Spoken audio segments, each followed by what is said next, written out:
आंखों के सामने यह पूरी तरह से टूटी फूटी कारोला पहले कबाड़ खाने जाने वाली थी, लेकिन किस्मत का खेल देखिए, यह पहुंच गई पाकिस्तान के उस गैराज में जहां कबाड़ को भी नई जिंदगी मिलती है। हालांकि गाड़ी की हालत बेहद खराब थी और पुराने मालिक का अब कोई पता नहीं, लेकिन नए मालिक को बस एक ही चीज चाहिए थी, सस्ती और टिकाऊ गाड़ी। जिन लोगों ने कभी कारोला चलाई है वे जानते हैं कि यह गाड़ी न सिर्फ अपनी कीमत बनाए रखती है बल्कि आसानी से खराब भी नहीं होती। इसी भरोसे के साथ नया मालिक पहुंचा मशहूर गैराज, जहां उसने करीब 2000 रुपए खर्च करके इसे फिर से जिंदा करने का फैसला किया ताकि यह गाड़ी फिर से 30 साल तक दौड़ सके।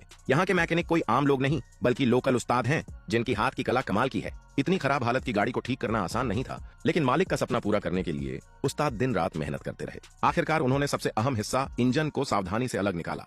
थोड़ी सी तैयारी के बाद यह इंजन फिर से लाखों किलोमीटर चलने के लिए तैयार हो गया। इसके बाद गाड़ी के अंदर के सभी पार्ट्स निकाल दिए गए और फ्रेम को पूरी तरह साफ किया गया। अब बारी थी गाड़ी को काटकर दोबारा सही शेप में लाने की।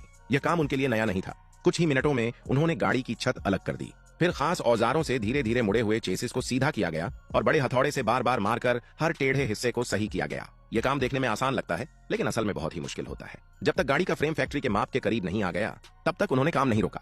पीछे का हिस्सा इतना ज्यादा डैमेज था कि उसे ठीक करना मुमकिन नहीं था, इसलिए उसे काटकर हटा दिया गया। नए पार्ट्स लगाए गए जो ज्यादातर दूसरी गाड़ियों से निकाले गए सेकंड हैंड पार्ट्स थे। ऐसी जगहों पर यही सबसे सस्ता और सही तरीका होता है, एक जगह से निकालो और दूसरी जगह लगाओ।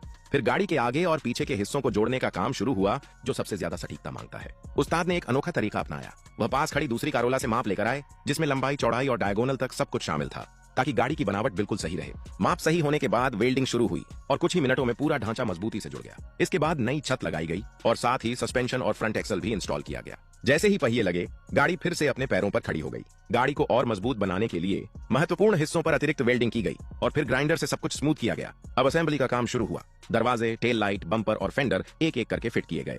फिर विंडशील्ड, हेडलाइट और फ्रंट बम्पर लगाए गए, जहां हर स्टेप पर फिटिंग और सीलिंग का खास ध्यान रखा गया। आखिर में पीछे का ग्लास लगाया गया और गाड़ी पूरी तरह से तैयार हो गई। जैसे ही टोयोटा का लोगो फिर से सामने लगाया गया, यह चमत्कार पूरा हो गया। सिर्फ 2 दिनों में एक कबाड़ बन चुकी गाड़ी फिर से नई जैसी बन गई। यह तरीका शायद दुनिया के कई हिस्सों में अजीब लगे, लेकिन पाकिस्तान में यह आम बात है। अब यह गाड़ी भविष्य में कितना चलेगी, यह तो ड्राइवर की किस्मत पर निर्भर करता है।